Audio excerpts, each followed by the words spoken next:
And good morning, everybody. We are live.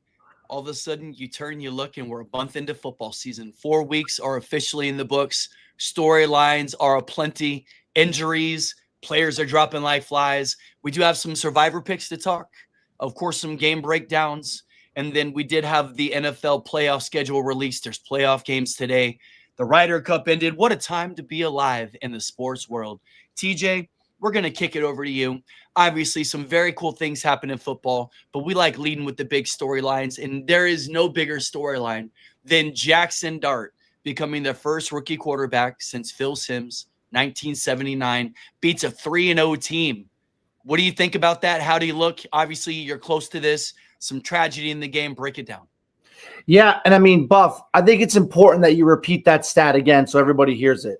Because when you say Phil Simms, I know our fans are gonna, or the watchers are gonna automatically assume that's a New York Giants stat, but it's not. It's an NFL stat. So say it again. It is an NFL stat. Jackson Dart is the first rookie since Phil Simms in 1979. Do the math to beat a 3-0 team in his NFL debut.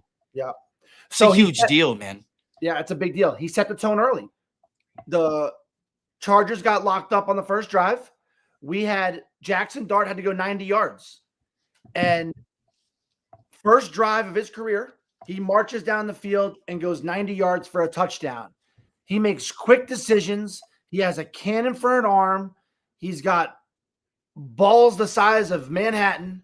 And which one did I miss? And he has real quick feet. I don't know if I mentioned that one. But he's super athletic. I don't think even the Giant fans realized how athletic he was. I didn't realize how big he was until he actually ran through the end zone on that touchdown when he was just like putting his shoulder down. He did take a lot of hits. Obviously, the guy's juiced up. He's trying to inspire his team. Yeah. You guys are winless, and he's over there lowering his shoulder, just running over safeties, linebackers, like everybody. I love the fearlessness. You talked about his cannon arm. He's going to have accuracy. I think it's going to serve you very well. The real big story, other than the win, is, of course, you did lose Malik Neighbors. The play was just atrocious. He was up in the air, and you saw like the knee kind of like just give way. It has been confirmed that it is an ACL tear, so that sucks to lose a first-round fantasy pick and a star wide receiver, and honestly, just for a young guy in his career, that was such a horrific injury. It was a dagger. Anastasia, thanks for listening. One of our loyal female listeners. My lovely wife, 3,838 days. It's absolutely amazing how long we've been married. It's amazing. But it was a big hit. It tarnished the day, and the Giants celebrated pretty quick. But I heard from a source that was pretty somber inside that locker room. Now, this is not the season for the New York Giants, and we know that. But let me tell you two things I was really impressed with. Obviously, Jackson Dart and Cam Skattebo, the juice they brought. Cam Skattebo is a complete player. He is not going to light the statistics on fire when it comes to, he's not going to have a lot of 60-yard runs, but he's an amazing pass blocker. He's great for morale. But the other thing that we saw today, what's up, Zandy, was Abdul Carter looked incredible. I mean, this guy comes off the edge. It's one thing when you're a speed rusher, but Abdul Carter is able to come across that edge, and like the way he shreds the tackle, it's just you hear Johnny T right now. Don't want to jump the gun, but a lot of similarities between Dart and a young Patty Mahomes. Yeah, it's incredible. It's really exciting, and we just didn't think that you guys were going to start him week 4 against the Chargers, coming in looking like such a dominant team. But honestly, great move by Daboll. It's a west to east coast game, right? So they move across. You're home. The juice with Jackson Dart starting. This is, as you were saying yesterday, this is Daboll's opportunity to say, all right, let me cook some. Let me show you what we got. And then you made an interesting point yesterday. Do you want to talk about this, how Daboll maybe extended his job a little bit with the Malik Neighbors injury? Yeah, I mean, well, first, let's just state the obvious. A lot of people were saying the Chargers were the best team in the NFL. right? They said power ranking number 1, I believe, right? Yeah, they had the power ranking number 1. They have the quarterback, they have the running game, they have the coach, they have the defense. And the Giants, we are who we thought they were. Should have beat the Cowboys, right? But they didn't. It's fine. Now we beat the best team in the NFL. I think Daboll, that's going to extend his career anyways, because it shows, hey, these guys aren't giving up. And we are showing that defensive line was coming after Herbert. And I think that with the neighbor's injury, ownership is going to have a little more, ownership's going to have, Zanny's a tough schedule. Ownership's going to have a little more, patience. Let's be real. We never thought Giants it was one of the hardest schedules we've ever seen, right? And we didn't really have high hopes as Giant fans, but to beat the number 1 team in the NFL the way we did, from start to finish, we dominated the game. Yeah, you held them off too, man. Even when they were making runs, Omari and Hampton obviously had a great day. Quentin Johnston doing his thing. It's crazy. But we did it with a quarterback on his first start in his career. So we all knew Russell Wilson wasn't the guy, but it's a huge win for New York, and it would have been even bigger if Neighbors didn't get hurt. But great game, and to beat the number 1 team in the NFL with the rookie quarterback, I think shows that Daboll still has something to prove in the NFL. Do you think Jackson Dart's going to be, as Zandy said, more along the Mahomes, to where he's kind of just figuring it out back there and scrambling around to make plays? Or do you feel like it's going to be more like a concerted effort, more like a Jalen Hurts whenever you see him scramble? Because we watched him play against the Bucs this game. Obviously, we'll talk about it. And the way he looks, whenever he gets in trouble, he just kind of glides through, gets out of trouble, gets past the sticks, doesn't take a lot of losses. I mean, you could tell that that's within Jackson Dart to be able to kind of control that pocket, not take sacks, be accurate with the ball. I think there's a lot of ceiling for the kid. I thought he looked great and showed a lot of moxie and poise his first game. Yeah, it was Johnny. His legs look great. I didn't think he had nervous feet, is what I mean to say. No, yeah, it was Johnny T that compared him to Patrick Mahomes. No, he looked great. I mean, he has all those arm slot angles, guys. If you're listening, please subscribe. And Johnny T, obviously, a huge Giant fan as well as me. I mean, Abdul Carter, 5 quarterback hits, Burns 4, Tibbs 3. And the thing is, they were all over the place. That is a team that, as Giant fans, we didn't really win Super Bowls because of Eli Manning. We won it because of our front 4, because you can't beat a great quarterback by blitzing them. You beat a great team and a quarterback by bringing pressure with their front 4, right? So it was a big win. Dart looked great. You don't want to jump the gun here, but there's no way that Daboll doesn't develop Dart. And if Dart stays healthy, now Lane Kiffin said this, Dart is overconfident, cocky, cannot control his own emotions. I mean, he posted Justin Herbert's girlfriend on his Instagram, a day before the game. He took it down because I know the New York Giants, but he literally posted his Justin Herbert's girlfriend on his Instagram just to taunt him a little bit. Dart is that guy. He just doesn't care. He's cocky. And Lane Kiffin said there's times that I begged him to get down. He wouldn't get down. And literally, Dart is running for a 40-yard run, and he stiff arms the safety, and the safety kind of got the best of him there. But it was one of those things where, he's got to learn to control his emotions. But you know what? Fuck it. I love it. We needed that juice. I was tired of the Russell Wilson approach that, Russell Wilson comes in every day prepared and positive and confident, and then the guy does a QB draw and slides for 2 yards. I mean, there's got to be a little moxie and a little juice, and I'm happy to be done with Russell Wilson. And, hey, let's be real. Dart might last a game or two before, it ends up going in. And Tyson says, honestly, Dabo did develop Danny Dimes, right? I mean, Danny Dimes, with the worst supporting cast in football history, went to the second round of the playoffs. And now Danny Dimes looks great. He's 3-1, and they were in that game. We'll talk about that. They should have won that game too, right? Also, I wanted to point out we have a great job. It's an amazing company, and we get to see amazing people. And one of those guys over the weekend was a man by the name of Logan Ryan. The guy is not only a class act and extremely generous person, but thanks to Jeff Schneider and that introduction, he's been part of our, our company's family for a while. and just a real generous guy. And there's an amazing story about him too. I don't know if our listeners know, Logan Ryan was the defensive back, came up through the Patriots, kind of a little bit got prototyped as a Belichick defensive guy, right? He proved that wrong by going to the Titans and Bucks and other places and became, a great defensive player. But on one of his most notable play in his career was him intercepting Tom Brady on Tom Brady's last pass as a New England Patriot. Not only did he intercept it, not only did he do it in the playoffs, but he took it to the house. It was, a tip ball, but you have to be there to make those plays. And it was super cool because him and Brady obviously had a lot of history, and Tom Brady and him not only played for the Patriots together, but Logan Ryan was kind of that guy that shadowed Edelman in practices, right? So Brady messages him after the game and says, hey, great interception, blah, blah, blah, blah. And Tom Brady also tells him that he's going to put the league on notice, and he is not done with his career, right? And he ends up sending that message to Logan Ryan, congratulating him and, wishing him good luck in the playoffs. And then also kind of tells him, hey, I'm putting the league on notice. I'm not done. And then the next year he goes to Tampa Bay and wins the Super Bowl. Like, it's just crazy. You can't really hear those stories unless either you know these guys or, you follow them on every interview they ever do. But I just thought it was an amazing story, and a story that most people wouldn't hear unless either you know the guy or you're close to the guy. And of course, they were united back in Tampa too and got back together. And Brady obviously had something to do with that, right?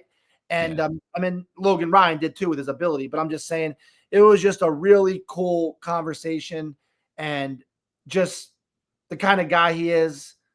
There's a confidence with him because you just know, like, the way he played football, but like how humble he is. His family's amazing. So I just want to give a shout out, and we'll keep. I love the takes that he had too, bro. I love to hear some of the very interesting, very candid takes on his opinions on other players, potentiality of Hall of Fame trajectories and stuff like that. Love to hear the nuts and bolts of the. You know how bad I wanted to just clock out right there and when they were talking football and just sit down with him, because he was with a buddy. I forget his name, but a guy that knew a lot about football, and just to hear them kind of talk, you just love to hear insider information from people that are on the field. You know what I mean? 100%. It was super cool, super exciting. Also, let's talk about the lead pipe blocks really quick too, right? It was my first week. We were down. We went 1-2. We lost our first prop bet of the year, and you go 1-2, it's not the end of the world. But I couldn't fucking sleep. It was just like, you wanna win it for everybody. And I know, like, we got hot and more people started following, and I feel like I kind of let people down there, and it worked out so great. The Bucks over I thought was going to hit pretty easily, but the Sterling Shepard play I loved. And when Baker throws for almost 300 yards, if you would have told me that, I would have took out a HELOC on this house that I'm sitting in right now. And but my father and my wife wouldn't have liked it, but we would have refinanced the house to put that on the Sterling Shepard over 40 yards. And thank God we didn't do that, right? Bankroll management, very important. But it was just a brutal game. Baker didn't look good, but he got lucky on a couple balls, and it is what it is to inflate the stats. But if you were to tell me that Baker would throw for 290 with no Mike Evans, and Godwin's first game back, I would say that Sterling Shepard would be getting those yards, But if you were to tell me that Jalen Hurts would have 0 passing yards in the second half, I thought that was just as shocking as Shepard not coming to live on that number. Yeah, the Bucks locked him up, right? Bucks locked him up. Yep, and to throw for 130 yards. What's up, Kevin? Thanks for listening. So listen, I heard Scott Frost talk about it. Obviously, we're in Orlando, so we're hearing interviews from Scott Frost, and he said that the defense is called right now in college and the NFL. It is hard to throw deep from the pocket, from the way these defensive schemes are going, right? And that's why we are seeing it's an NFL record, and we're trying to find out exactly what the stat is. But how many winning quarterbacks are throwing under 200 yards? I mean, Jalen Hurts threw for 130, won the game. I mean, I don't know, fairly easily. I mean, Bucks fought, but Eagles were in control the whole game, right? Yeah. Trevor Lawrence, he threw for under 200 yards. It's becoming a real pattern. Tua definitely didn't connect on any deep balls. Tua threw for under 200. I mean, there's another one. Or under 300. It's it's real. It's a real trend right now where these guys, it's just controlling the clock. And we thought a few years ago, right, everything was going to be pass heavy. Everything was crazy. No one's going to run the ball. Don't invest in running backs. It's not worth it.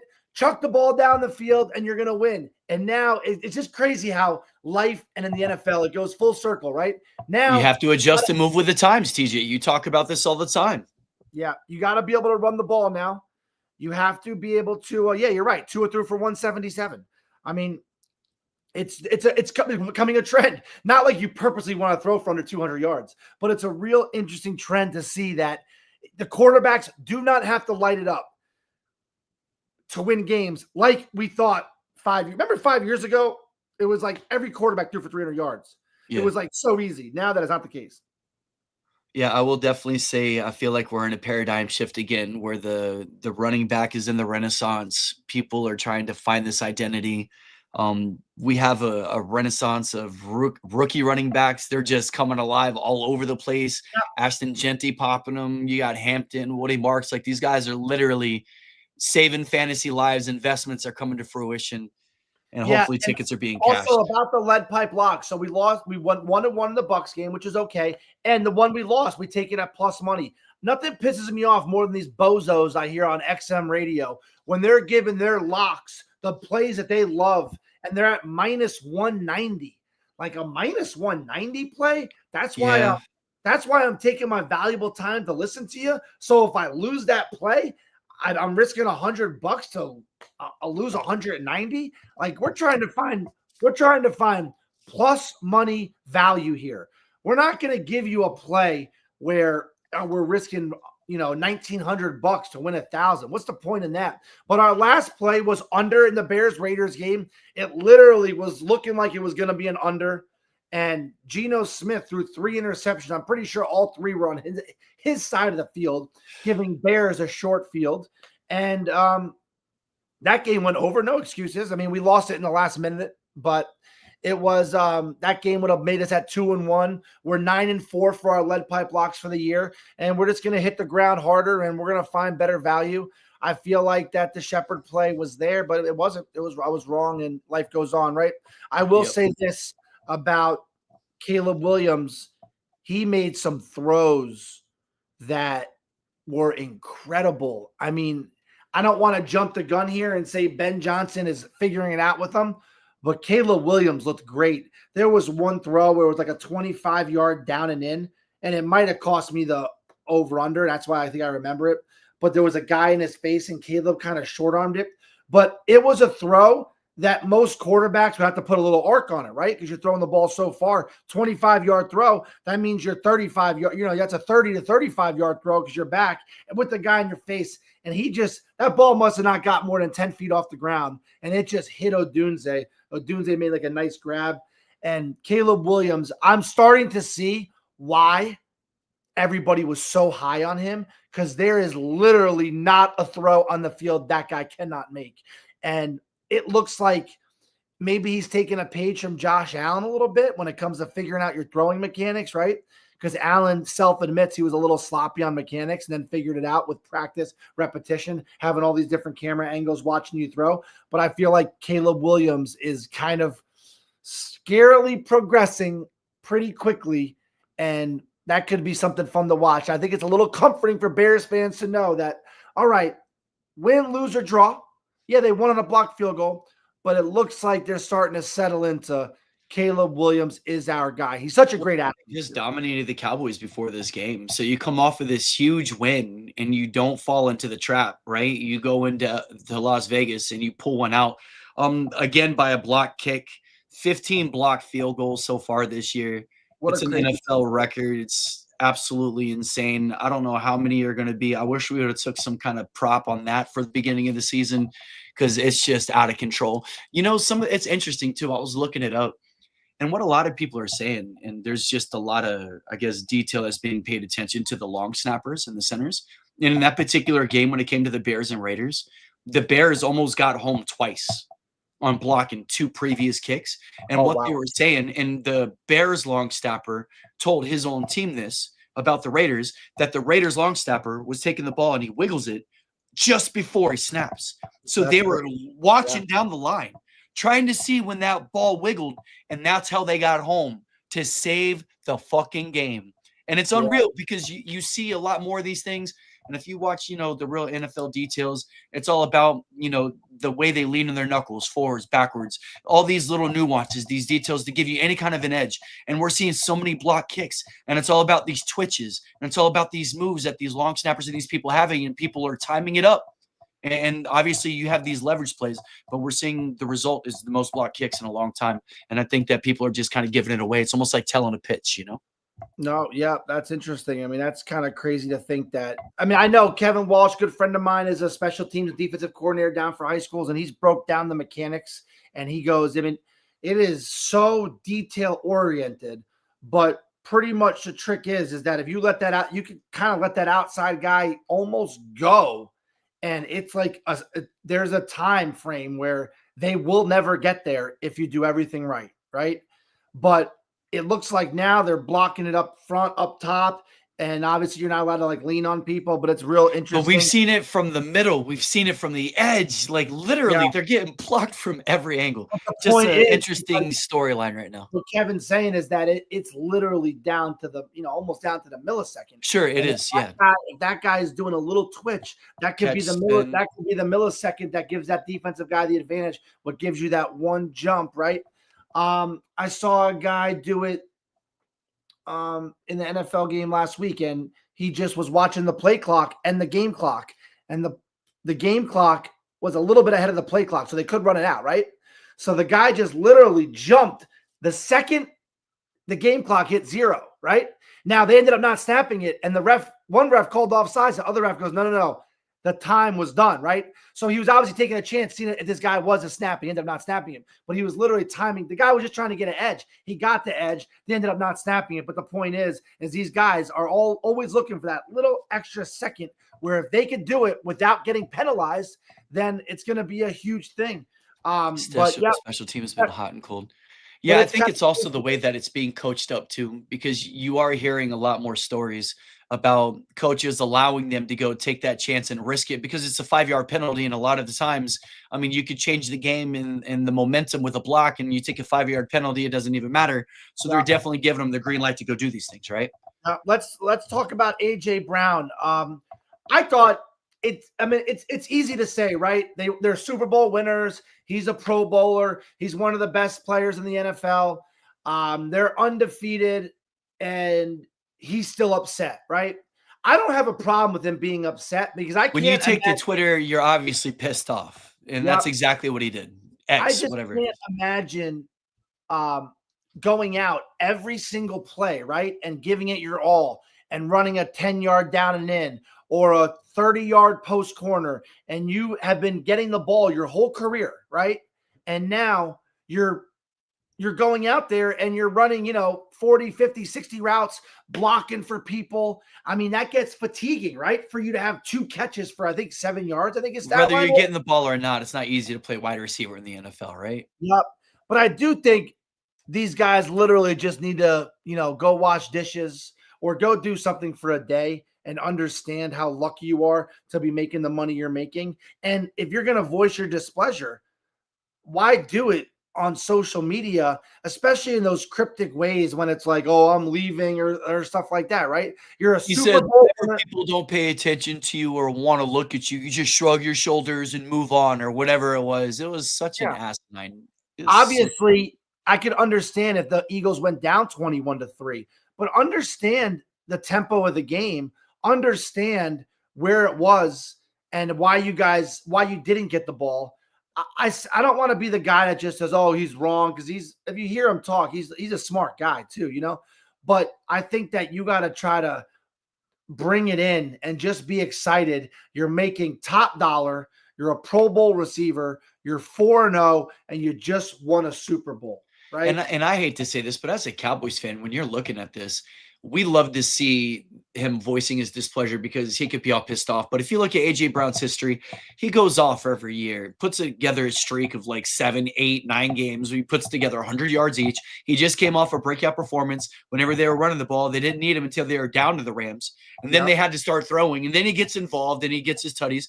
Like, you just can't always be that when you have such a talented quarterback who squats 600. You can run the ball with Saquon. You got tight ends. They don't know who to cover. You got so much talent on the field. Like, you just have to understand that it's a long season. You're going to get there. It's not about week 4. It's about the playoffs. It's about the Super Bowl. And you just wish he could show you a little more leadership and a little more wisdom and a little bit more understanding, being that he's been in the league for 7, 8 years or whatever it is. And he's still bitching like this. It's just a little bitch move, dude. And he just had a huge game, right? So he just came off a huge game. That's what I'm saying, bro. Like, they won because of him. And we all know, no matter how great of a receiver you are, there are just going to be times you're not going to get the targets for whatever reason. I thought this was mainly because they were. Bro, Tampa schemed him out, dude. They had coverage all over him. If you looked at AJ Brown, it's not like he was just walking down the field wide open. Now, don't get me wrong. They're not looking at you.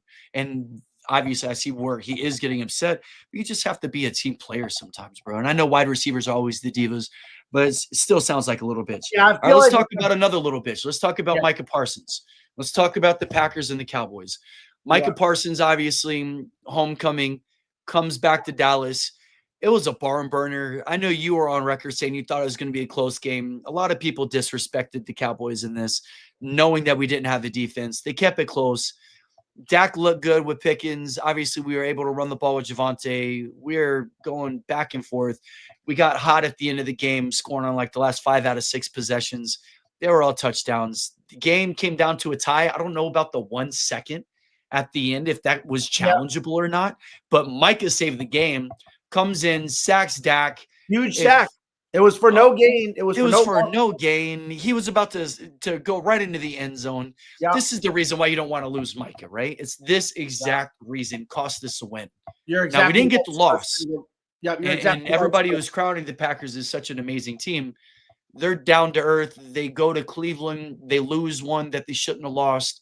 They don't get the win in Dallas. It's the first time that we kind of showed some life against a Packers or a Niners team that's obviously in contention. So I know we look good.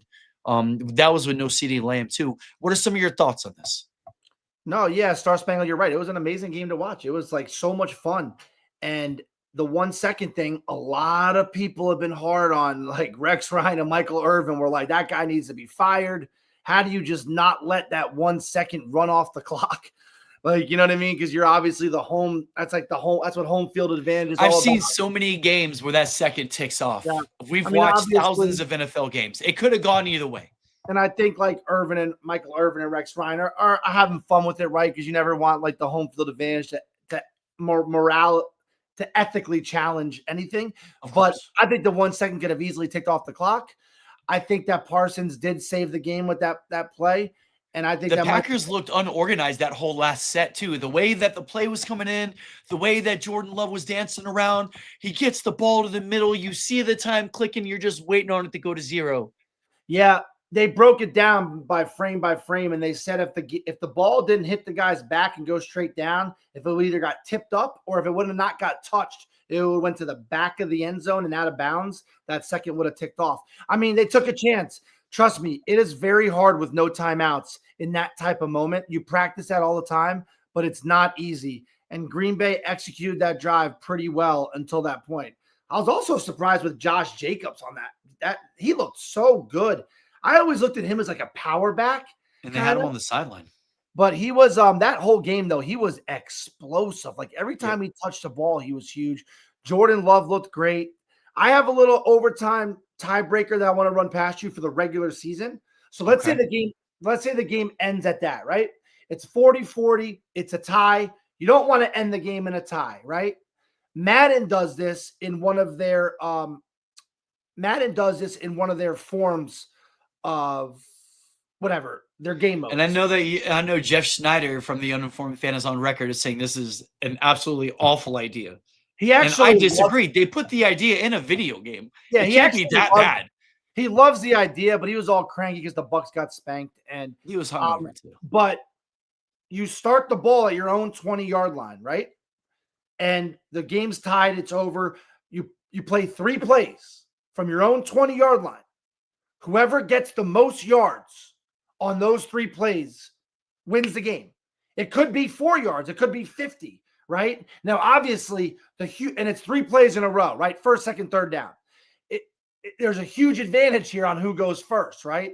So I feel like the home team goes second, right? Because they're the home team. That's the home field advantage. And the road team gets the ball to 20-yard line. You have 3 plays to get as many yards as you can. Then, so Jordan Love would have went first, right? And the Green Bay Packers.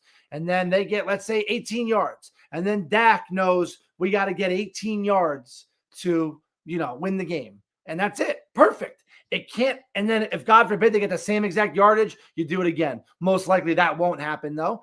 And, that's it. And you wrap it up. Now in the playoffs, obviously you just keep on going to more overtimes. But in regular season, it shouldn't end in a tie, especially when it's that great. And you kind of felt like Dallas was happy and Green Bay was sad. That's also another thing. But, Dallas. I don't think that we were happy. I think we were all disappointed. I think that we had them beat. We should have won that game. And I think that's kind of like the story of our season is we've been in a couple of close ones. And we let the Eagles off, and now we just let the Packers off. And these are 2 teams that, they're probably going to be in the playoffs, and nobody's putting us in there. You know what I mean? So it's like you got to sit there. You can't shit the bed against the Bears and come out and you should beat the Packers, and then you don't. Like, it's just I know it's our defense. These are the circumstances that we're in, and these are the problems that we're gonna have to deal with. And yeah, we look great. I like the overtime rule that you're saying. I say you just give them 4 downs. I say you just give each team another 4 downs. You're saying 3 plays, okay? Might as well just make it 4 downs. You get 4 downs to score. You don't score, or whoever makes it the furthest. That's how you do it, right? I could agree with something like that. I think that either way, that you shouldn't have an NFL tie. I know that it does matter. Because once you get down to the end of the season, these head-to-head matchups in these playoffs, and that's another loss that we didn't get. So it very well could work out in our favor because the Commanders don't look great, right? And then, of course, the Giants are going to show some life. So you're going to be putting some wrenches in our division. I can feel I feel lucky that we got 1 win against you guys already. I don't know about that against Jackson Dart the next game that we go to New York. So, yeah, I can see our division kind of mucking up. We've already given the Eagles a little bit. I can see you guys giving the Eagles a little bit of problems. Yeah, I mean, who knows, man? That half a game could really be the difference of making the playoffs. You don't know. Yeah. Commanders are coming back down to earth a little bit. Let's just kind of go game by game now. Let's go to the Thursday game. We have the Seahawks at Arizona, right? Yeah, Kevin. So that's how they do it on 7-on-7 too, right? Yeah. You got to finish a game. We can't end in a tie. Let's go. Who can get the most yardage? And let's figure it out. Seahawks almost blew this game, right? Cardinals almost came all the way back. That's the storyline that I got. Yeah, that was one of our lead pipes was over Marvin Harrison. We hit that. I don't know about luckily because he had so many targets. He had a big drop also, but Arizona is just never going to be great with Kyler Murray, right? But Seattle, more importantly, they just look like Sam Darnold has another year under his belt as a starter. Minnesota is definitely – actually, we'll talk about that too. They might not be regretting letting him go. We can talk about that later.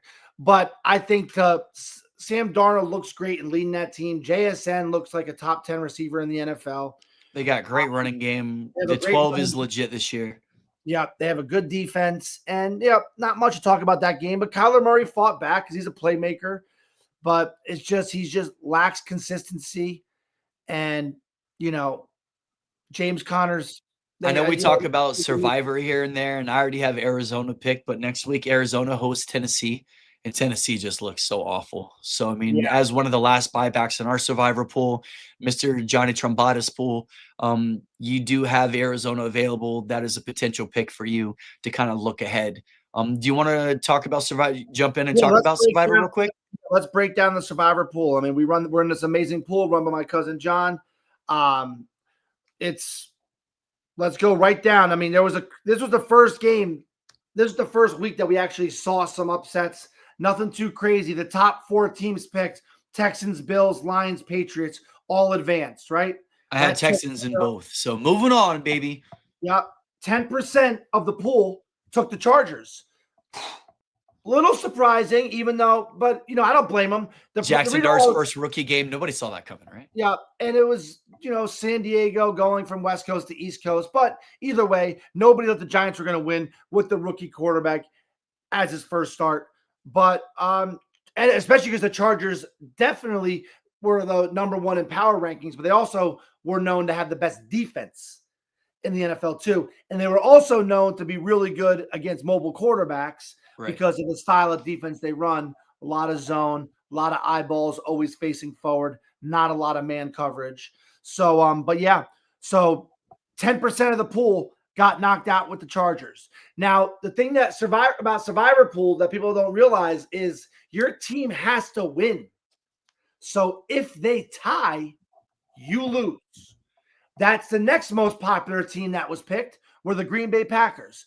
3% of the pool picked the Green Bay Packers. Also, let's go back up a little bit because I know a lot of people picked the Bills. I was one of them. And you did not feel amazing about that play. No, and the Saints actually had a chance to go ahead on a reviewed touchdown. They did backdoor cover on that, but. Yep, the Saints had them on the ropes. The Bills have looked somewhat pedestrian, but I just think this is Josh Allen, the Bills doing what they do. That division is so easy right now. They just know they're going to host the Patriots next week. It's going to be interesting, as our buddy Chad said, the first non-tomato can game that they have to play against, a real NFL team. So I don't know. They played against a healthy Baltimore Ravens team and they beat them, but barely, right? And they had to make one of the most miraculous comebacks maybe in NFL history when it comes to how much time was left compared to winning and all that stuff. But yeah, the Bills will have a test. But yeah, the Bills do what they did. The Lions, they pretty much owned the Browns, right? Browns kept it kind of close early. You had them in Survivor, right? You went with the Lions on that one? Yeah. Lions and Bills, right? Made it through? Yeah. The other teams that people picked, a lot of people picked the Broncos, real easy win. Man, so if you are a Jamar Chase, T. Higgins, okay, how about this? I'm going to ask you a couple questions. Where are you drafting Jamar Chase right now? Oh man, there was even rumors after like Jake Browning tried to light him up his first game with the team after Burrow's out. Right now, man, you could put Jamar Chase as like a top 20 receiver, but I mean, I think it's hard to consider him like legit a top. Well, you 10. Would go.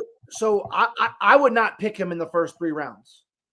Well, when I say top 20 receiver, that puts him down below the first 3 rounds because you're talking about other guys. Like if you're going to redraft, so like 20. Yeah, I think if you're going to talk about a round pick, you would definitely get him like 4th, 5th, maybe something like that, just at his current value. Because Jake Browning is not giving anybody any confidence right now, and everyone was saying what a competent backup he was, and the Broncos stifled him.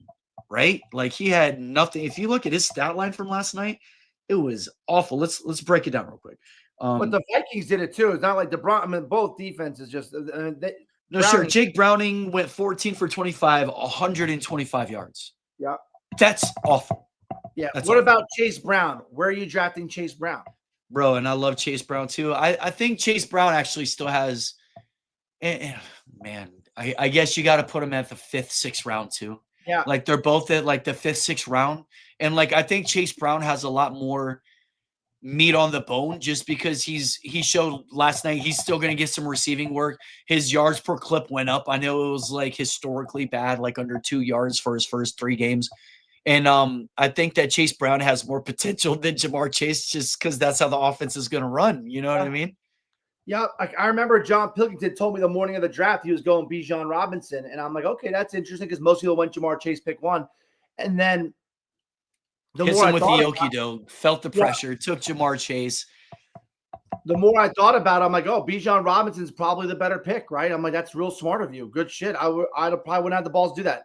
He didn't have the balls to do it, and now that could probably the way his team is constructed probably cost him the it absolutely did. And I think that when you're looking at the Broncos on the other end too, I think that Dobbins, as long as he's healthy, right? He's showing that he's still got, one of his last years of resurgence. RJ Harvey, you love RJ Harvey because they feature him in the second half, and the Broncos are such a grinded team, so they're not going to run Dobbins into the ground. So RJ Harvey is definitely getting some more work. You saw Evan Ingram with some life last night. Cortland Sutton. I mean, the Broncos, and it's against the Bengals, right? So you're not trying to put too much stock into it.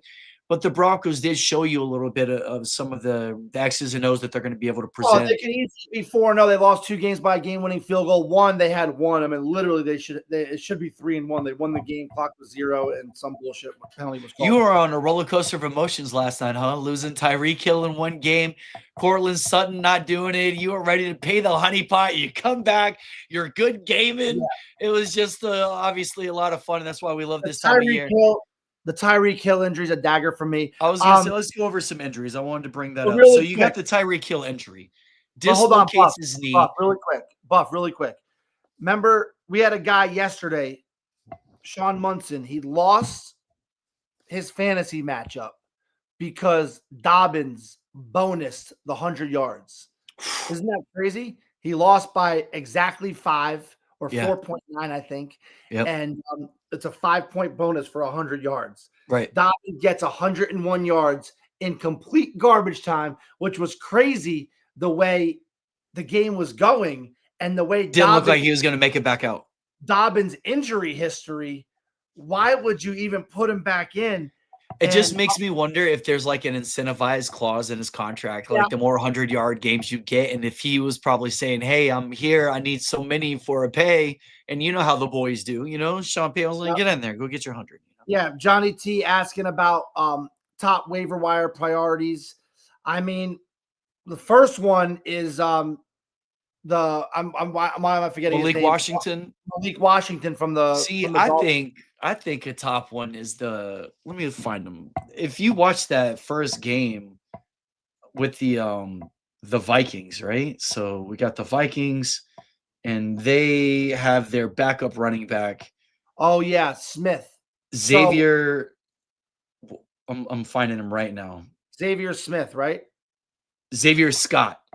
His name is Xavier Scott. I think he's definitely a waiver wire darling. I think he's going to be an ad. I think that they definitely showed behind Mason. He's going to be a third down guy, a 2-minute offense guy. He's definitely showing some hands. He, I guess, is a converted receiver to running back, so he's already got the talent. He's looking like somebody who should be added for me as the top priority in all leagues because I know there's a lot of running back issues out there. And I think he gives you, in most leagues, your PPR. You know what I mean? And I think he gives you a little bit of that added benefit. I would rather take a guy like that in an offense, even if it's J.J. McCarthy or if it's Carson Wentz, whoever's going to be running the helm, versus a Malik Washington with Miami. And we could go for tit for tat for this. But like you said, Tua is throwing 177 yards. You know what I mean? Like it just looks like there could be a potential more work. Well, when you consistently. Watch it, but there's a lot of gimmick plays, right? Obviously, Waller's on the wire for a lot of things. So you got, but I mean, it's not about who's better. It's just about your needs too that need to be filled. It's about filling needs. Xavier Scott could be a top one. Malik Washington, right? You have, I feel like Hollywood Brown. He is on a lot of waiver wires. He's been kind of up and down, and I know that. I feel like if you're really in a tight spot, sure, Hollywood Brown, but hopefully you went out and got Romeo Doubs because you knew he was going to have this blow-up game and, the fact that they just had lost Reed and you weren't sure exactly how Wicks was going to fill in if it was Kraft. And Romeo Doubs, I looked up the stats last year. He only had 4 touchdowns like all of last year. So the fact that he came out and got 3, he's already like matching season totals of all of last year. And it looks like there's a lot more meat on the bone. If you remember last year, Romeo Doubs also had that little benching and because of his attitude. And then they came out and fed him. It looks like he could just be another year where he will be more legitimate than years past. I think Romeo Doubs is a great ad as well if he's still out there on your wire. And then what about Mitchell from Indianapolis too? I think they rally around him. And oh man, Adonai Mitchell. Can we talk about that fumble? Do you want to break that down, like the discipline? Yeah, let's break it down really quick. Hold on. How much does Waddle benefit from the Hill injury? Yeah, I mean Waddle's going to be the guy now. Tua and Waddle are buddies. They went to school together. Waddle has still not really blown up like we thought he would this year. We thought he was going to have a bounce back year. Waller's obviously. Now this ensures it, right? For the rest of the year, it's going to be Waddle. I mean, Waddle was definitely maybe benchable at this point, and now you roll him out every week and hope for the best. Yeah, like Adonai Mitchell catches that bomb, and it's almost just like it pisses me off because I feel like these guys work so hard to get to that point, and you're just disrespecting the game, right? It's like you never saw in baseball Derek Jeter not run out a ground ball in first base because you've worked so hard to get there. At least have the respect for the game to hustle, right? And that's why Yankee fans always got upset about Soto is because, he just didn't hustle. And that always bothered people, right? Way too casual. It's so hard to get there. So many people want that spot. So back to football, it's so hard to get to that point. And then you end up catching like a 75 or 70-yard play. Yeah, 75-yard play. 75-yard bomb, and you literally just can't hold the ball until you get to the end zone and then spike. Almost cost me again because it took away the bonus from Danny Dimes. That's a massive jump in points and fantasy and everything, dude. That's crazy. The Colts lost by 1 touchdown, right? Yeah. So what are we talking about here? It's just, but on a waiver wire claim could be a great play because, if you watch the team, they rallied around him and he was real hard on himself. Some people would start yelling at the ref or something, but he was hard on himself. Looks like he took accountability. It's a mistake. Hopefully the young man does it. It's his second year in the NFL. And, a lot of guys that could hurt a lot of different situations, right? He obviously has the ability for him to be on the field and getting open like that because that's a pretty talented receiving core too, right? Pittman, Downs, Tyler Warren, your boy Warren, yeah. The backfield, it's Jonathan Taylor catches it. Yeah, so it was, one of those things were really disappointing. But any other waiver wire finds that you think that are going to be out there? Matthew Stafford is still on some wires. I think if you need a QB, I think he's shown that Puka's real. Devontae Adams, you got enough there. He may not have any legs, and everybody wants the leg numbers and what you get from mobile quarterbacks, but you still have to give it to a guy who has a good back. As long as his back is good, then the dude's chucking the ball, Yeah, Jackson Dart, because if he's going to be running the ball like this, right? Jackson Dart. Amazing, amazing. Other injuries, of course, Lamar Jackson goes down. Cooper Rush comes in. How do you feel that affects that offense? Obviously, no Tyler Huntley. Nobody to come in and run that offense the exact same way. So now you get Cooper Rush. Cooper Rush can get the ball to your primaries, and he was targeting Zay Flowers. Maybe this isn't bad for Flowers and Andrews.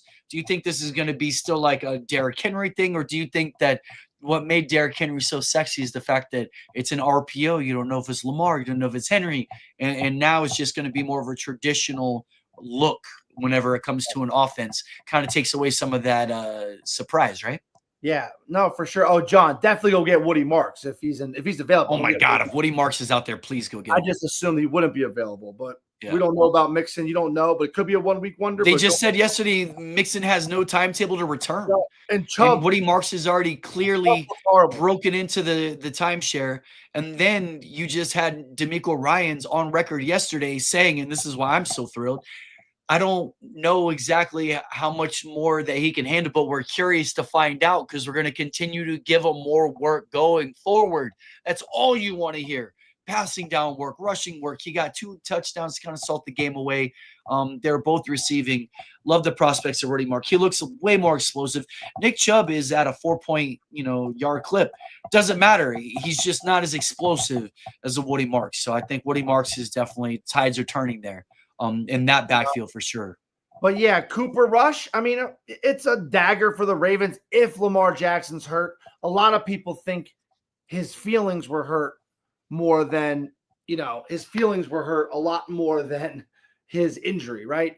That he just got locked up that game and they just felt like they weren't going to win. So they just kind of put him on the bench so he wouldn't get hurt. Almost more of like a preventative move than – have we heard yet if he's actually out next week? Because I feel like that wasn't the case. Did you hear anything yet or no? No, I have not heard anything about that yet. It's always crazy whenever people do it, and it's just out of precautionary. It messes with us. We don't know exactly how serious things are. Like, you have another situation, um, the Commanders, obviously, you had, Mariota go in there, and he looked great last week, and I guess that's maybe why they didn't have, Daniels out there, and then McLaurin's not out there. Debo's a potential guy. I know somebody's trying to trade him to you right now. I don't know how Yeah. much I buy Debo going for the rest of the year. What do you think about Yeah. Debo going forward No, with these yeah. other guys? Because they're not going to give you a straight same thing. It just leads me to that. Like, I don't know if we're going to get a straight story out of McLaurin or Daniels until, I know there's just too many unknowns there. And yeah, like Jahmyr Gibbs is on the market for me a little bit. I lost Tyreek Hill. My running back depth is amazing. My wide receiver depth is not. So I'm looking for 2 receivers for 1 running back, and you better bring it.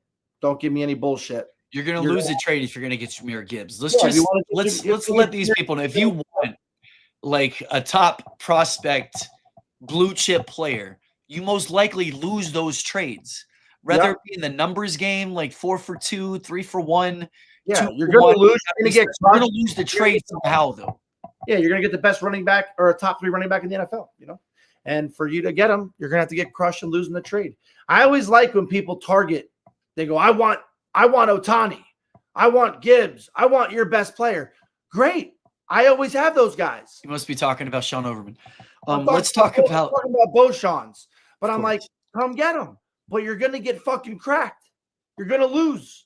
You're going to lose in the trade. And in turn, you're going to get one of the best players in the league. But don't propose a trade where not only am I giving you the best player, but I'm also losing in the trade. Yep. I'm on every single fantasy trophy known to man. I win leagues for a reason, right? I mean, I'm not even trying to be a dick here, but and then I got guys proposing trades to me that haven't won leagues yet. Like, if you're going to want my best player, come get him. I've already said he's on the market. I'll always doing business with you isn't bad. I know a few years ago you took Kelsey off my hands and you represented it just fine. You gave me a 2 for 1, and that's all. That you were losing the trade to go get Kelsey. You just have to understand that. And when you're also on record of being like a trade rapist, and you're saying, all the trades are consensual, that's bullshit. Let's just, you're not fooling anybody. Just be respectful whenever you're doing these things. Let's talk about another waiver wire darling. Let's talk about Kenneth Gainwell. I think Kenneth Gainwell absolutely earned time out of that Steelers backfield. He looked incredible. He just missed the bonus by a yard. He definitely had a touchdown. He ran hard all game. 2 touchdowns. He had 2 touchdowns. He had 2 touchdowns. He ran hard all game. Obviously, they're in Ireland. They leave town. I know the Vikings play again in England next week. Those games are always so weird. But I know that Gainwell, I thought, was a fantasy darling. It was a weird story. They said Warren the night before was going to be in. And then all of a sudden, the morning out, they say he's out last minute. And it's an early game, so people missed the start and the sit. And it was just such a mess. And I know that you were very nervous about it on record, going from an early Sunday morning miss on a start. And you never do that, TG. Very uncharacteristic for you to have children and miss a 9 o'clock start. I didn't think that was going to happen. And I thought that I didn't even bother to look at your team whenever the 9 o'clocks were going off. And then you came onto the chat a little bit later. I was kind of shocked. But with that being said, it didn't cost you. And I know you're worried if it was going to cost you or not. And that's a huge deal anytime you get away with one. And you got away with one. Yeah, I didn't want to overreact. But, I went to sleep that night, and they said, Warren's good to go. So on a Sunday, if I could sleep into 9:30 and my kids let me do it, and I did, I slept into 9:35, and I see Warren's out. That'll be the only time you sleep until 9:35 on Sunday for the next 4 weeks while all these international games are going on. I know. Let's talk about that game because Tomlin, man, he looks like he doesn't always grasp what's totally going on in the field. Okay. And that's why he's been criticized in the past. Yeah, he's consistent. He's a rah-rah guy, and his team and his players love him, but he looks overwhelmed sometimes on the sideline, and he looks confused. It was 4th down and 4.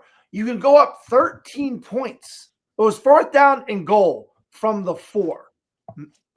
And he sends the field goal unit out. Aaron Rodgers talks him out of it, which the field goal was the right play. You go up 13. That means the team needs 2 touchdowns to beat you against your great Steelers defense, against Carson Wentz. You let that happen, right? Instead, they send Aaron Rodgers back out there, which is for a shitty play that's that the gets first stuffed. mistake, right? That's like crazy if you really think about it. But then you do a halfback dive, halfback slam. And guess what? Mike Tomlin is going like this. All right, guys, I'm like, are you going fucking bonker? I don't think he understood. And I know what he was thinking. He was worried that Aaron Rodgers might throw a pick 6, and that could change the whole game, right? So he wanted to run the ball, pin him back on their 2-yard line or 1-yard line. I was going to say, he was just thinking they're on the 1 or 2 no matter what, right? Yep. And then they got to go 98 yards. But now they don't have to go 98 yards. They have to go 58 yards because the whole thing. We're going to talk baseball here in a little bit. We got you, Johnny T. Don't worry. You send your kicker out there and you go up 13 points. That is a big deal. And oh yeah, we are going to be talking baseball, buddy. But let's break down some of the games that we haven't talked about. Man, the Texans-Titans game, huh? CJ Stroud, blah, blah, blah, looked okay. But the story here is the Titans. The story here is Rex Ryan. A lot of people are blasting the coaching staff on how they're trying to progress Cam Ward. I mean, Cam Ward is frustrated. He's already taken the mic a month into his season and saying, we're playing like ass. Like, it wasn't like leadership talk that I kind of thought you should get. Not challenging his team. He's calling him out like we fucking suck. Yeah. And, I think Cam Ward is going to be one of those guys that he won't let himself super fail in this league, but his completion percentage is like 40%. He went 10 for 26, 108 yards, a pick. He was sacked twice. Dude, and he was the only quarterback to play, obviously. It's not good when you can't get your ball to Ridley. We said this last week, right? Calvin Ridley, again, 2 catches for 30 yards, only 3 targets. You're targeting Ayumanner like more than your number one because you can't get anybody the ball. You can't get a semblance of a running game. Obviously, Tajay's not coming back. They just look in shambles. And I think as we always kind of jump around, you should be targeting the Titans and Survivor, especially the Titans on the road is a key thing. Titans at home, I can see them sneaking one, maybe divisional or whatever, right? But Titans on the road, you should be as a very strong fade play looking at that because they just can't seem to get it together. And I don't know exactly, looking at their schedule too going forward, the Titans next week, ready? Let's just go over a couple of them. The Titans, I said they're at the Cardinals next week. And then after they get the Cardinals, right? And that's on the road at the Cardinals. Then the Titans, do they get a bye week? No, then they're at the Raiders. They're on the road at Vegas. That's 2 more losses. And I'm definitely going to be looking at taking the Raiders and a Survivor pick. That'll be after the buyback. Titans at home. Ashton Genty, he's going to run all over them, dude. So, I mean, let's keep going on. Yeah, well, on our Thursday show for sure, we'll start previewing all this stuff, and they'll be good. But just looking forward to the Titans. Then the Titans after that, then they host the Patriots. I don't see how they're gonna. I mean, maybe. I mean, that's a team you target for sure. 100%. So just good fade plays for the next few weeks as an outlook. And talking about how awful Cam Ward looks is definitely something of note.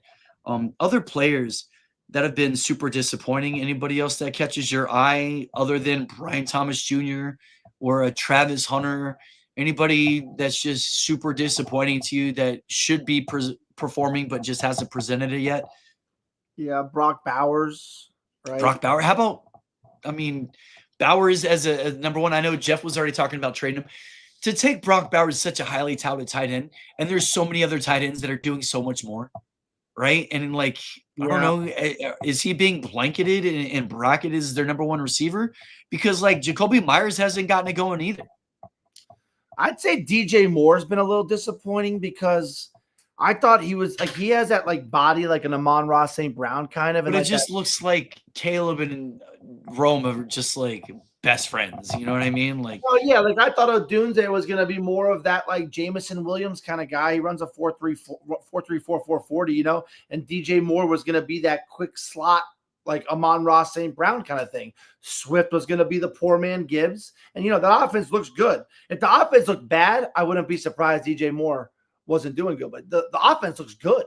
You know what I mean? yeah. And I thought they looked pretty good. I mean, the Raiders had a good pass rush, but it's yeah, I think So a that game I wanted to get to. I wanted to get to the Chiefs Ravens.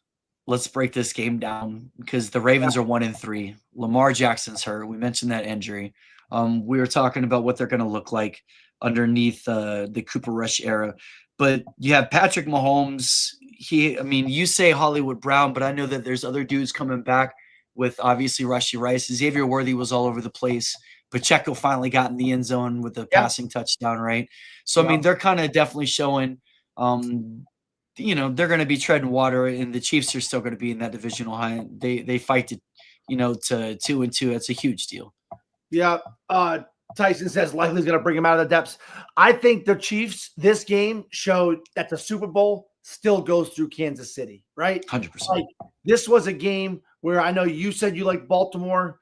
I did. We watched. Can we talk about that? So I love it when this happens too, and I love being able to speak about this. The very first drive, the Ravens go right down the field. Yeah. They get Zay Flowers involved. Derrick Henry gets a couple of good runs. You see a Mark Andrews catch. You see a little rush by Lamar. Everything looked like it was orchestrating, and it was going to be a long day for the Chiefs. Yeah. And then everything just flips over. Why? What happened? What did you see that everything just got turned kilted? I think that the Ravens do this a lot. I think that Lamar Jackson is a really good quarterback, and I think when it's scripted, what's up, Specimen? I think when it's scripted, that they're going to be really good. And once it starts going, as the game goes on, less scripted plays, more play calling, more Lamar Jackson kind of, improvising a little bit. And that's when I think that they start getting hurt. He starts holding the ball too long. But the Chiefs showed that, hey, if you want to win the AFC, Buffalo does not look right now, even though they're winning. That defense Ravens, in Buffalo looks bad. Ravens are on the verge of missing the playoffs due to some injuries, but they're still healthy enough. They should not be. Yeah, but they just lost Matabuk for the rest of the season. Matabike, however you say his name, is a major deal, and he's got a neck injury, so he's done on a reeling defense. And I mean, their schedule obviously is going to be, somewhat easier as it goes forward. But my goodness, man, the Ravens, I had them going in a deep run, and like you said, now it looks like they might not even make the playoffs, dude. It's just kind of crazy. Tyson, I have a trade offer for you right now, too, if you're interested. If you're listening. All right, let's go on. Let's talk about it live. Let's go. Bring it. Try to do it on the air. I want to make sure, though, because I'm sure I know he's a big trader, and I want to make sure he's paying attention. But the second he types in trade offer ? We're going to do this on the air, and I'm ready to go. So, but we'll keep bouncing around until I know when he's ready to at least hear. Okay, he's listening. I'll give you Gibbs. I'll take Henry and Rome Odunze. And I know that he was talking about shopping Henry. It's kind of tough to kind of stay on that bandwagon just because a conventional Henry in that offense doesn't look nearly sexy as Henry with Lamar. And Lamar, they just said he wasn't coming back in the game. He says no. Everybody was off the board. I wasn't going to put Puka in that category. Well, you know what makes that, though, is because he doesn't want to lose Rome. Rome looks like he is the dude in that offense. He had 4 catches for 70 yards. He's not lighting the world on fire. I don't think Odunze has had he's had 100-yard game. Every other game hasn't been over 70, but he gets targets. Yeah, it does look like Rome Odunze is going to be like a back-end wide receiver 1, right? He could sneak into like a top 12 performance. I mean, yeah, could be. If you were to give Gibbs and somebody really good receiver, but you're getting Gibbs. I mean, you're getting top 3 running back. Who would you give with Gibbs to counter? Would you give another receiver? Obviously, you can't give Tyreek. No. I mean, I'm so thin on receiver that I wouldn't even be able to give anybody up. Yeah, I understood. was anybody else. But all right, either way, let's keep on going here. Good try. I wanted to see. Oh, did you watch the Commanders Falcons game? Dude, Penix, they had one bad game, but he came back. He looked great, man. God, he throws a great ball. He's got a strong arm, and it looks like that offense is back, right? They Drake took the London looked good. it was one of the weirdest games I've You ever had seen. Pitts just balling out like as the tight end that we knew was going to do. Yeah, Pitts is finally having, he's 25, so he's young, but he's finally having that career that season that we thought he would have. He looks special on the field. Tyson saying Puka 1, Rome 3 year-to-date stats. So, Yeah. I mean, that's Yeah. That's a very formidable wide receiver combo. I don't know how his receivers is so much better than mine, and my receiver still outscored his. It's unbelievable. I don't know how I did that, but either way, I just got lucky. Igbukah got hot. I mean, honestly, that I don't know how much you won by, but that Igbukah play where literally Baker made a horrible decision, double covered, didn't even see the other cornerback dropping back, and both corners thought the other guy was going to pick it. They both let it go. I mean, it's a fluke 77, right? 75-yard, 60-yard play, whatever. We counted it. It was like 20-something points on that one play, and how much I ended up I won by like 30. So that was like really close to the deciding factor, right? 100%. And without Romeo Dubes catching 3 tutties, that's another thing. Like, bro, I got lucky to beat him, but that's what it takes to beat the champ, bitch. Yeah. Penix looked great. 20 for 26, 300 yards, 2 touchdowns, 1 interception. I mean, that team, I don't know.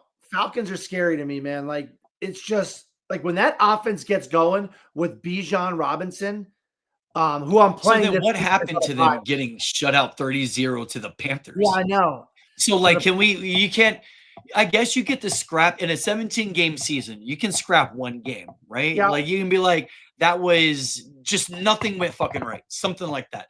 But is that for real against the Panthers? Yeah, I rewatched that game. It was one of the weirdest games. I can't figure it out. And I was like, man, are they, you just start NFL, there's only 17 games in a year. It's hard not to overreact, right? But that Falcons offense, when they're going, might be the best, maybe top 5 in the NFL. Yeah, they look incredible. But Darnell Mooney just have a little bit of an injury, right? So we're curious to see what happens. I know Darnell Mooney actually is a big component of that offense, taking the top off, allowing London and Pitts to get underneath. You can't stop Bijan if you can't stack the box. So I know he's not like the most prolific receiver, but Mooney still a viable piece in that offense that's going to hurt missing out. We briefly talked about the Saints and the Bills, but this is the problem. Olave threw the ball 27 times for 100. Olave threw an interception. Olave threw Rattler threw it 27 times for 126 yards. God, that's awful, dude. I mean, Rattler is not the guy. Sean Overman's on record saying that he was the best quarterback prospect to come out of the Manning camp. So just hang that on Sean Overman. He was highly touted out of high school, but then he got pretty much kicked off every college football team that he went to. Olave, who everyone's been high on because he's getting so many targets.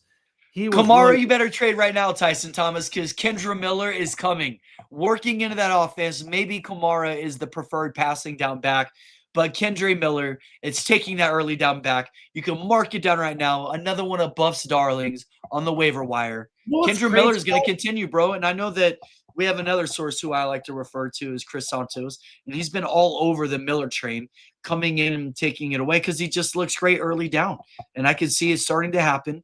And maybe it's a game script thing, but I don't think so. I think he's definitely earned a bite of that, and he looks better early down than Kamara rushing the ball. Oh, yeah, like I agree with Tyson, though. Like Kamara had 4 catches for 2 yards.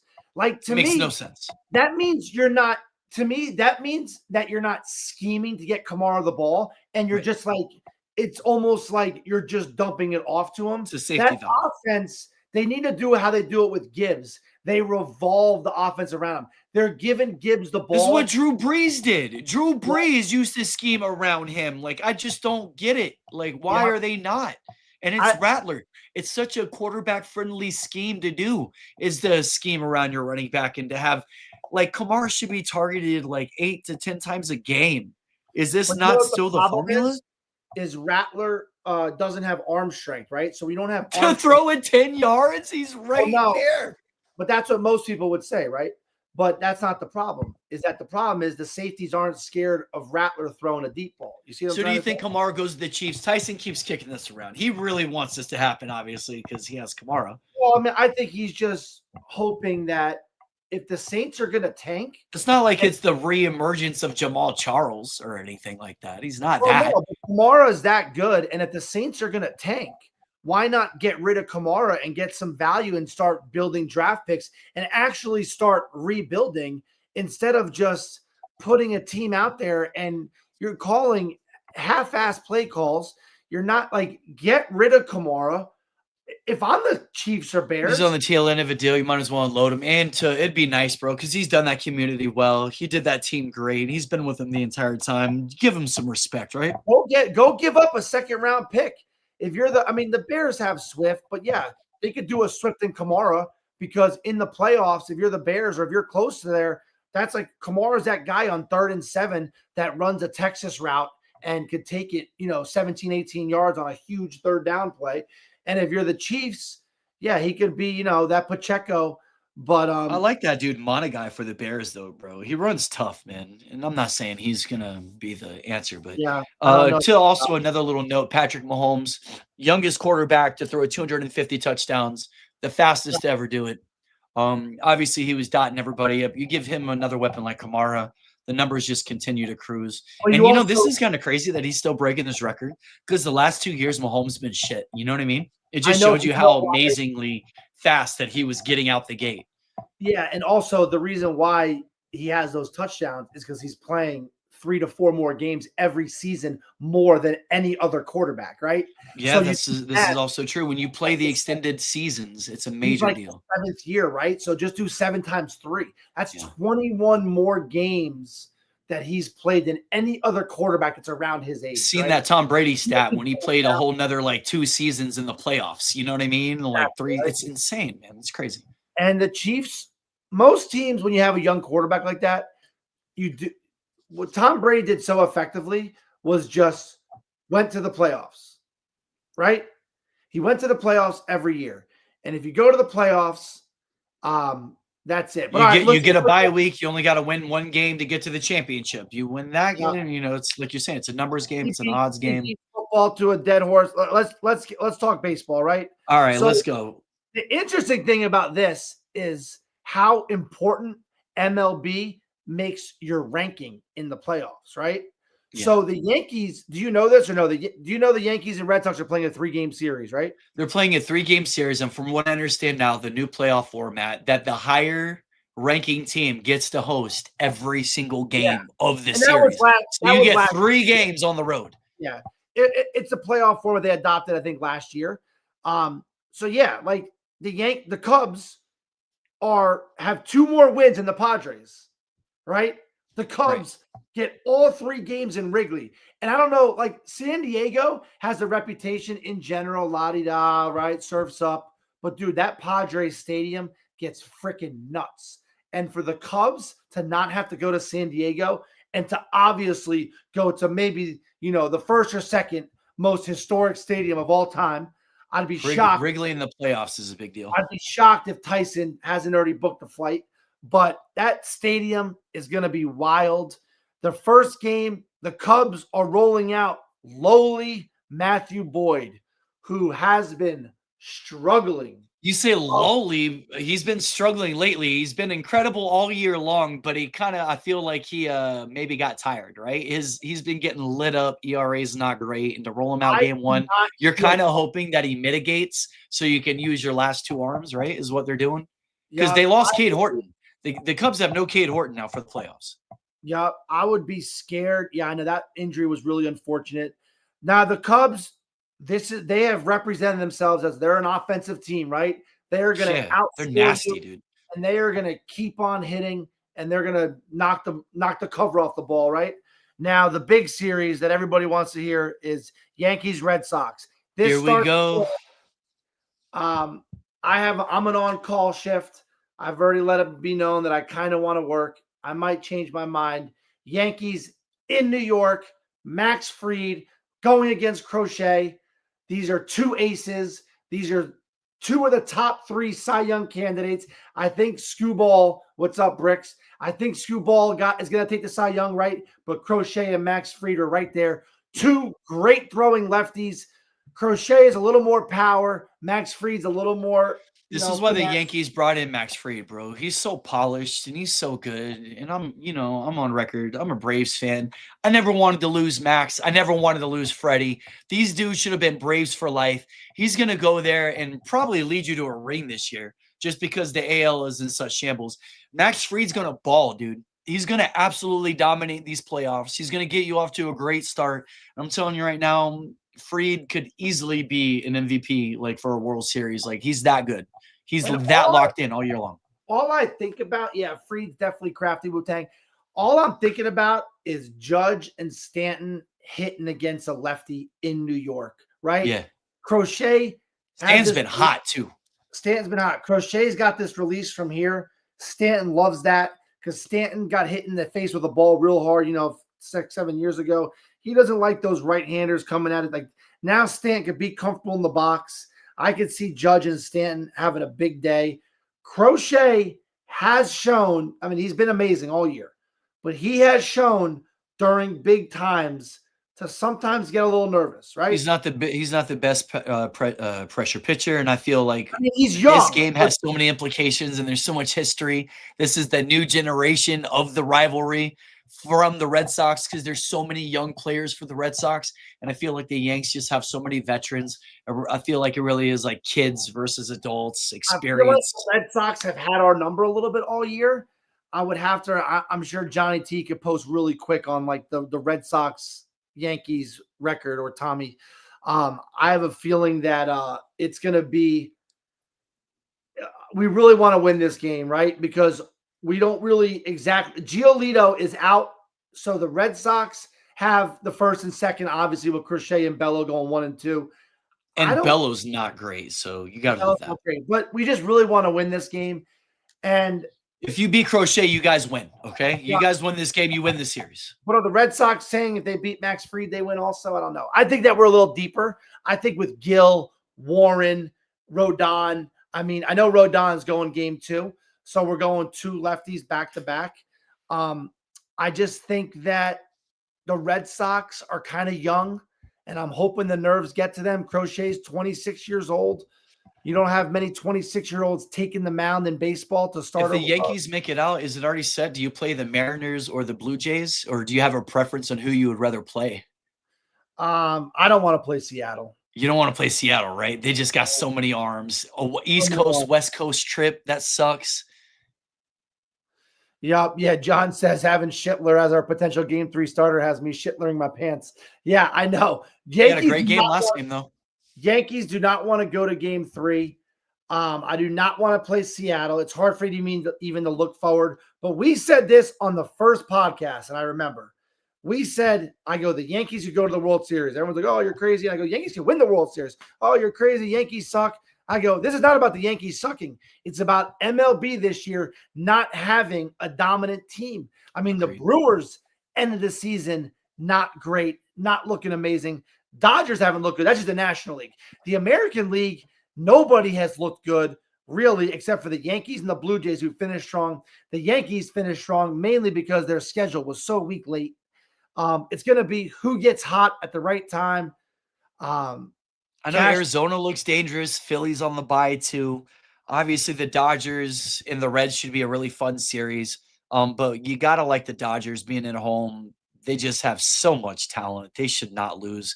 If they do, good for the Reds. Obviously, they're just young and up and comers, and I love Ellie.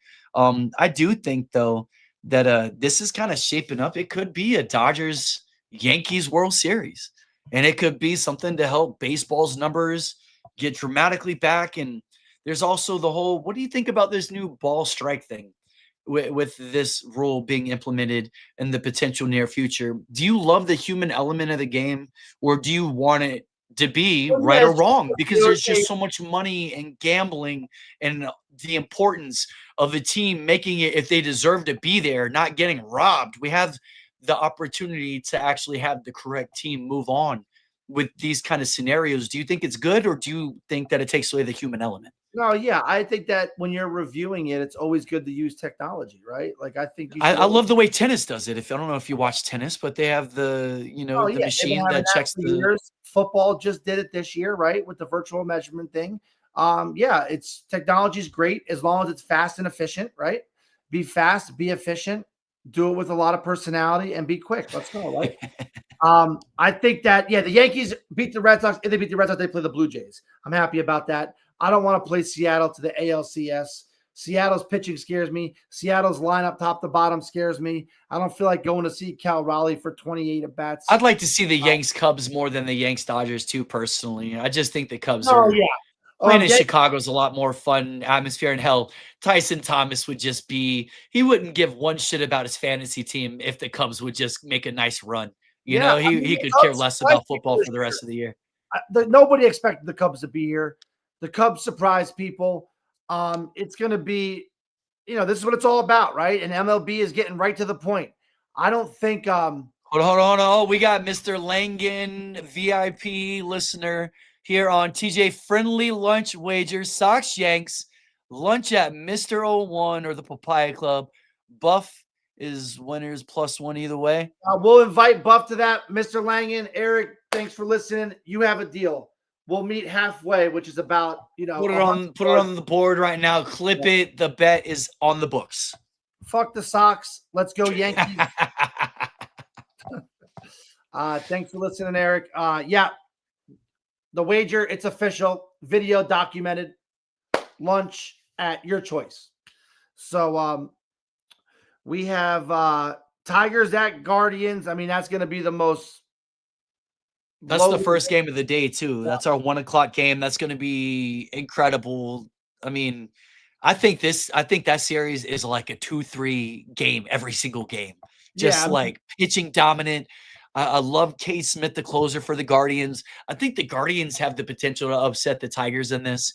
They're just built for low-scoring games, good pitching.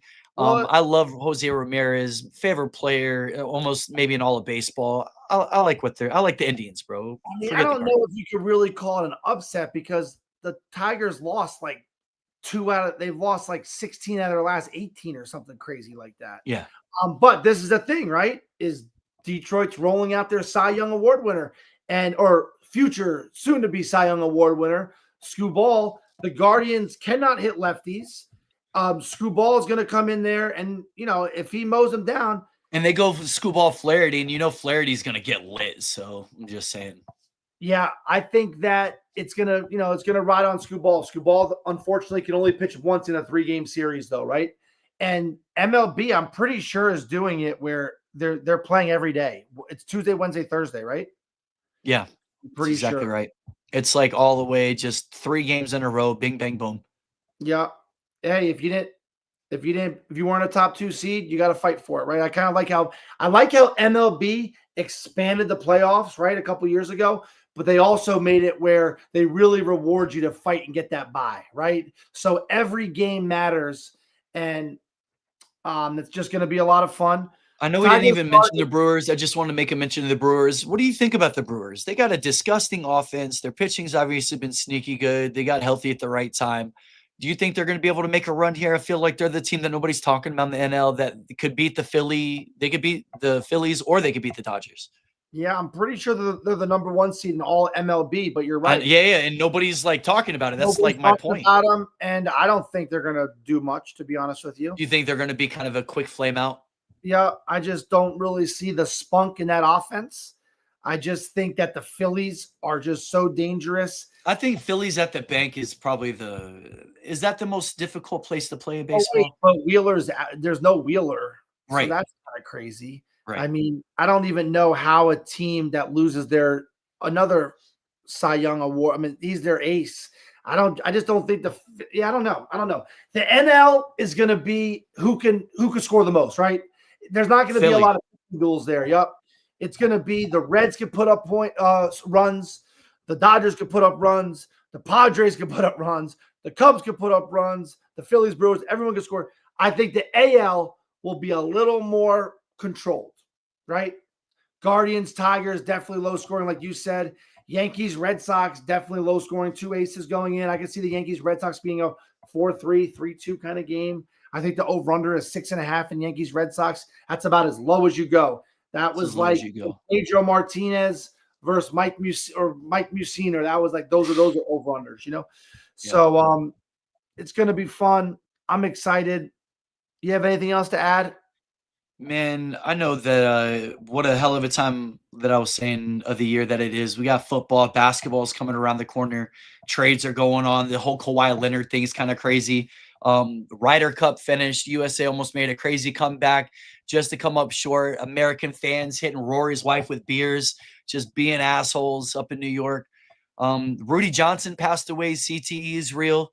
I know that these NFL players and professional athletes in general, I think, take a lot of flack for the millions that they make. But I think not we, but a lot of general fans just don't understand the price that you pay to put your body on the line and what CTE really is. And it's a very real tragedy. Depression is very real, and it sucks to see an incredible running back like Rudy Johnson, so young, kind of giving some signs, take his own life. And I just pray that the protocols in football and concussions can continue to move forward, medical advancements, because we want to see these guys protected. There aren't enough Tom Brady's, Jerry Rice's, guys that are out there walking, talking, cognitive, just good, not that hurt. There's a lot of dark stories out there, man. And it's always good to shed a little bit of attention and give it the well-deserved respect that he deserved. Rudy Johnson, rest in peace. R.I.P. Rudy Johnson. But all right, guys, thanks for listening. We're going to do a Thursday show now, too. We skipped last Thursday, but Thursday will be more of a preview. Survivor. We're definitely going to be talking a little bit of baseball. Baseball's on at 1 today. What's your most exciting thing that you're doing today, TJ, before we go? Yankees, Red Sox. Go Yankees, Red Sox. The rivalry's back, man. I'm excited for everyone. I think it's going to get baseball a jolt. If it's an incredible game, if Judge comes out and does things, I think it's just going to spark the whole MLB's playoff run. It could be magical this year. It's got a lot of exciting vibes. Tyson, go Sox. You know what? Judge has been on a mission this year, and just by the way he hits home runs and runs around the bases, you could tell every time he hit a home run, you had that feeling with Judge that he was like, I don't give a fuck. I know I'm going to bat 300. I'm going to hit 50. I'm going to change this postseason, right? He hasn't performed yet in the postseason. This is it, dude. Judge in most people's minds is like a spring chicken. He hasn't been around that long, but Judge started a little later. So I think Judge still has 5 more great years left in him, but Judge knows that this is kind of the time. You got to start being that guy in the playoffs, right? Well, and this is a year that you're on record, and the AL's a little bit weaker. So this is a real opportunity to capitalize, to make it out and use your disgusting offense and a few good pitchers to make it through, man. I mean, people forget last year, right? Yankees went to the World Series. Freddie Freeman had that amazing grand slam, or we win game 1. And then game 3, or was it game 4? Which one was the one that Judge dropped the ball and we gave up a 5-0 lead? Yeah. And so, I mean, like, I think that was game 4. The Dodgers swept us, but it wasn't like that we were just completely overplayed. So there's a very good chance the Yankees are back-to-back World Series attendees. So it's not – the Yankees haven't been a failure. But Stanton kind of carried us last year. Volpe had some big at-bats. This year, Judge needs to be the guy. Let's go Yankees. Yeah, it's just a blessing when you're the evil empire and you have 28 championships. Anytime you don't win, it's a failure. So you could suck on those apples, you know? Yeah. You got to win to sit there and to be relevant. Well, thanks for watching the Prop Stars. Get us out there, man. We'll be back on Thursday. Like and subscribe. We're over 800 on the subs. We appreciate you. If you ever want anything, any questions asked, always hit up in the comments. We try to make sure that we always get to every question and every comment. Yeah, so thank you very much. One love, man. Prop Stars. All right. See you later, guys. Peace.